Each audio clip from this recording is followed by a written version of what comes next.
Des troupes et des tanks transportés en train jusqu'en Biélorussie. Les images sont assez impressionnantes. Ça, c'est en 2022. 4500 ans avant notre ère, les peuples employaient une autre méthode pour faire la guerre.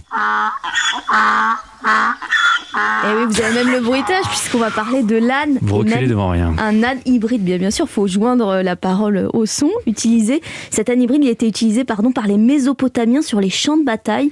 C'est le premier exemple d'une manipulation volontaire des espèces. C'est très sérieux et c'est une découverte d'une équipe du CNRS que vous raconte Zoé Pallier.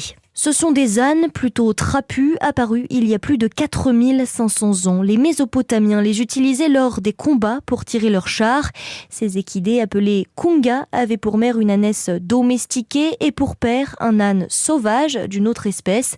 C'est ce qu'ont découvert par des analyses ADN des chercheurs de l'Institut Jacques Monod dont fait partie Eva Maria Geigel. On a pu conclure que ces équidés-là sont des hybrides faits par l'être humain parce qu'on savait aussi qu'ils étaient stériles. Les Mésopotamiens, ils ont dû observer un accouplement entre émions, donc un âne sauvage, avec une ânesse domestiquée. Et donc, ils ont commencé à vraiment industrialiser cette pratique. Car le kunga héritait des qualités de ses deux parents. On peut supposer que ces kungas, ils étaient plus contrôlables parce que la mère était une ânesse domestiquée et qu'ils étaient plus rapides parce que les pères étaient un émion. Mais ce génie génétique imaginé à l'âge de bronze n'a finalement pas tenu face à l'arrivée du cheval domestique qui se reproduisait un peu plus facilement. Voilà pour le récit étonnant de Zoé Pallier.